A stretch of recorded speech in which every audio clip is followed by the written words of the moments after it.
Welcome to Questions Young Adults Ask. This is Pastor T right here. If this is your first time joining us, I'm so excited to have you here.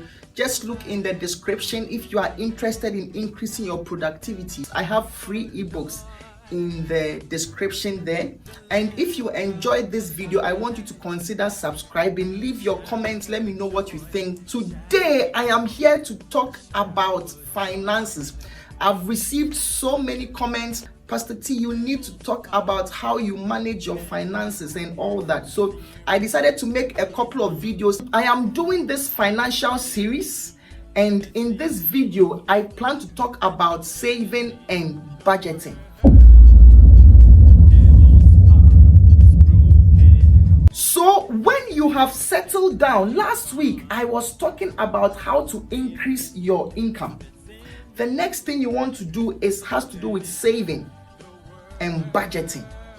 When we were in school, we were told that it's how much you make that makes you rich. I have discovered that it's not true. It's how much you keep that makes you wealthy. It's how much you're able to keep. Because think about it. If you have a bucket and you are pouring a lot in, and then there is a hole at the bottom, it doesn't matter how much you pour in, eventually it will finish. It is not how much you make, it's how much you keep. The most important thing you can learn after increasing your income is keeping it. Keeping it. Now, how do you save and how do you keep what you have? So that, like I explained, there's inflow coming in, but you have it sealed so that it's just little coming out. So what are some of the things you do? The first thing you do is to clear your debts. Any debt you have, bring it to zero. There's something with debt, and many people don't understand. There's something called returns or interest. And what happens with debt is that every day, your interest is compounding. So there is something called the eighth wonder, the power of compound interest.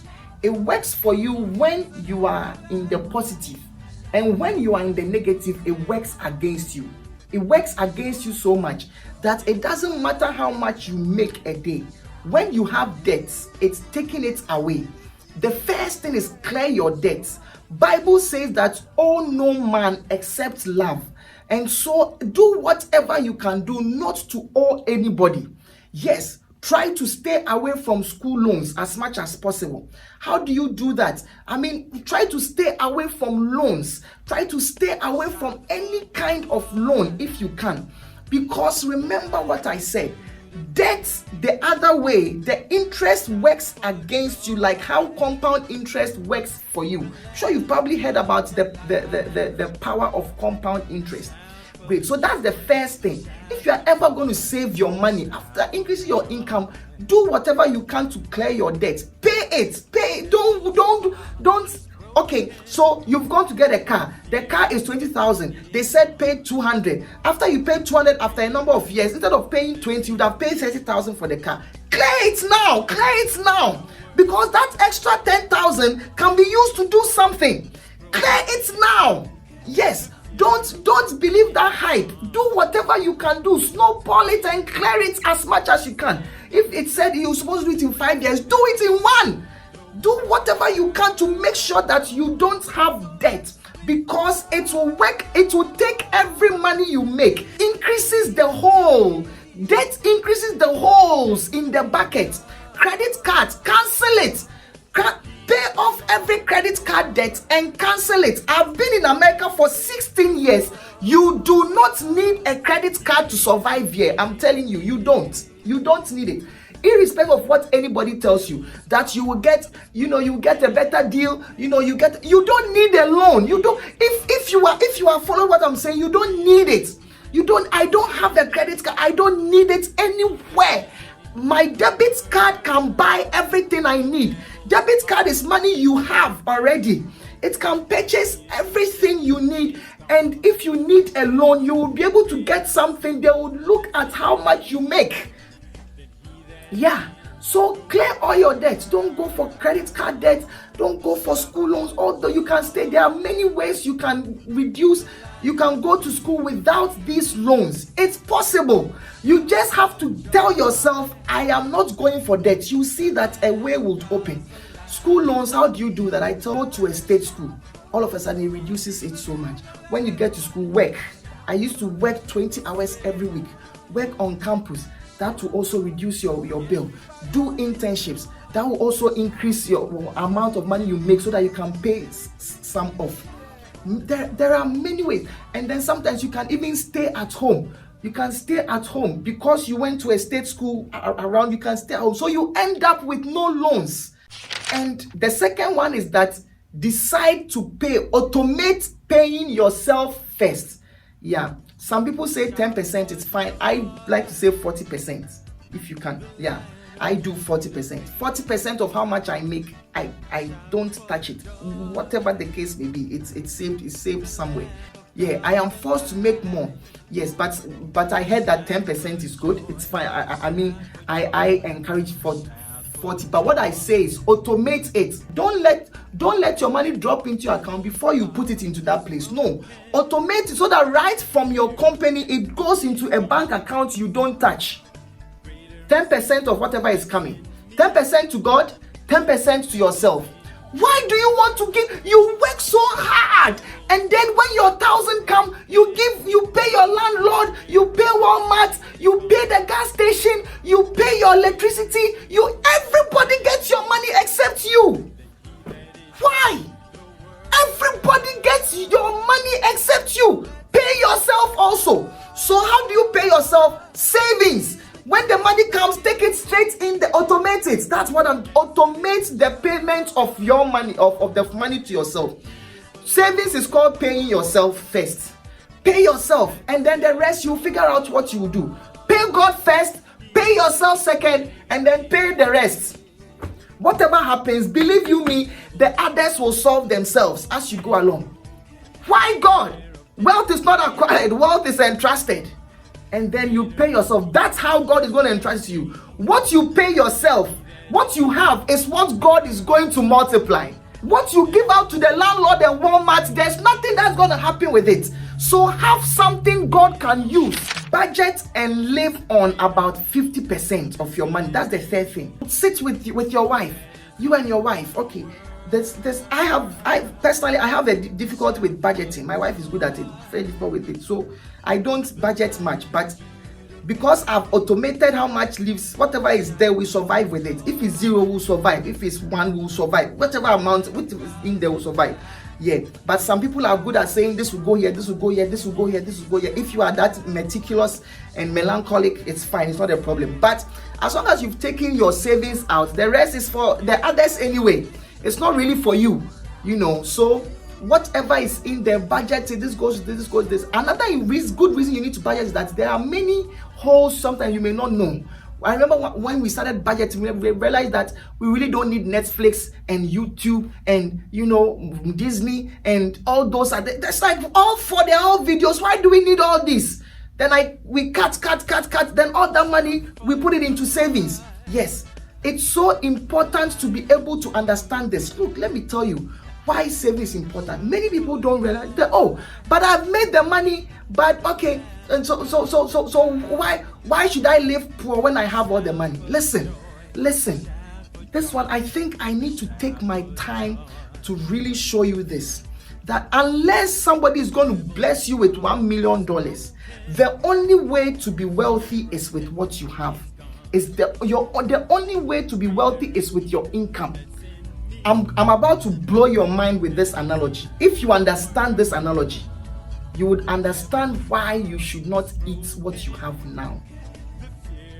There were 3 children. I'm telling you this story. This is a story which is going to help you understand how this whole thing works. There were 3 children. Well, they were both given 4 chocolates to eat. The dad gave one 4 chocolates. Another 4 chocolates. This one took 4 chocolates. Then he told them that how much you have in 3 days, I will double it. Listen. So in other words, the return on it is 100%. So he was trying to show them the importance of don't eat it now, wait till later. Listen. So this is what happened. So after 3 days, or let me say after 7 days, let me use 7 days. After 7 days, one of the children who was given 4 had eaten 3, so was left with 1, because he liked to eat. He liked to spend. He liked to eat. The other guy who had 4 had eaten 1. And one of them had gone through the 7 days without eating. So guess what? So the father said after 7 days, I will double it, 100% intensity. So the guy with 1 ended up with 2. Then the guy with 3 ended up with 6. Then the guy with 4 ended up with 8. Great. So after another 7 days, the guy who had 2 had eaten 1 because he likes chocolate. He was left with 1.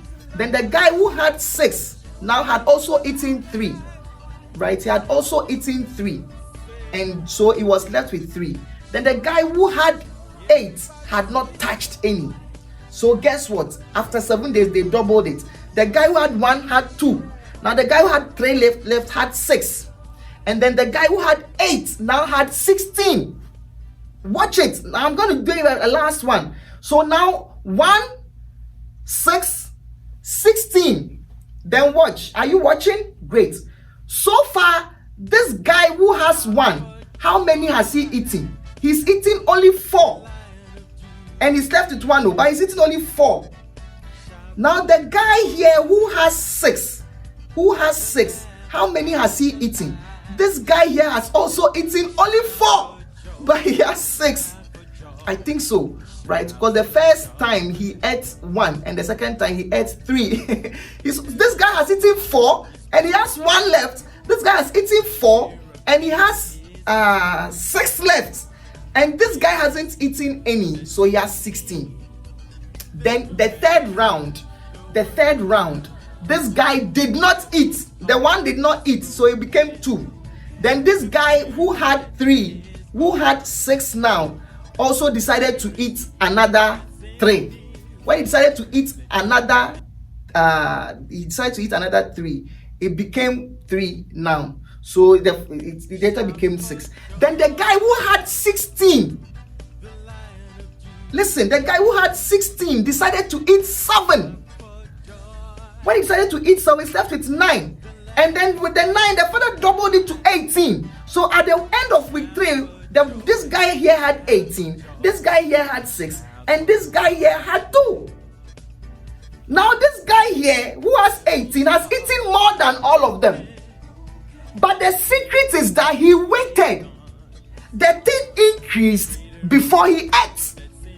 That's what I'm showing you. So when I said that don't buy the iPhone now, tomorrow there will be iPhone 10. Don't buy this type of TV now. You can get it in 10 years. They will have nicer ones in 10 years. Don't get the $30,000 car now. Just get the $3,000 one. It's not because we don't know how to spend, but it's because if you are like this guy here who eats quickly, you will not have much, which God will multiply. But if you are able to hold your stomach and your spending, and you become this guy here, even in the future you can eat, but it's so much that when it doubles, it's a lot. Or when it's even multiplied by anything, it's a lot. What is the secret I'm teaching you? Don't eat what you have now. The only thing you have is your income. Don't eat so much what you have now. Eat it. There will be new materials coming. New better houses are coming. Yes. And then you see that time you can spend more than these people. But because you waited to really enjoy at the age of 40, I mean, you see that you buy this and you still have a lot left. Then the next one is find some tax loopholes. Many times there are tax loopholes you can use. Sometimes I have to be a business. Yeah, you have to be self-employed. When you are self-employed, when you drive your car, you can deduct taxes on it. Where you work at your home, you can use home office, you can deduct taxes on it. You can deduct a lot of taxes. So talk to people, find out loopholes in your country, find tax loopholes in your country and reduce your taxes, because taxes also takes out of your money. Remember, you are trying to save a lot, so taxes take out of your money, so that when you are able to reduce it, you don't have to pay much of that. Many times you can write off your tithe and what you give to your church as charity, so that it also reduces your tax loopholes. Yeah, it's legal. It's not illegal. If it's illegal, then it's different. But all what I'm saying, it's legal. It's allowed. So find out, instead of complaining that people are not paying their taxes, find out why they are not paying, and see if you can also do the same thing, so that you can use the money for other things. Pastor, you say you should not pay tax. No, you still pay taxes anyway. But if there are loopholes, or if there are ways you can reduce it, why not? I don't mind reducing tax and using it to pay, and using it and giving it to my church. You using it to build a church, or using it to pay for somebody's school fees. I don't mind that. The next one is that try to have an emergency plan, right? Try to have emergency money for about 4 to 6 months. Ask yourself, how much do you spend a month? Multiply it by 6 and try to save that into a bank account, where if anything you can quickly go into it. If you lose your job, if you resign, you can go into it. If you lose your job, retrenchment, you can go into it. So when you lose your job, you're not afraid, because you know that you have something planned for 6 months.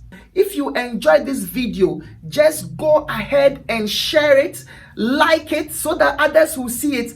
Put your comments there, and remember to subscribe.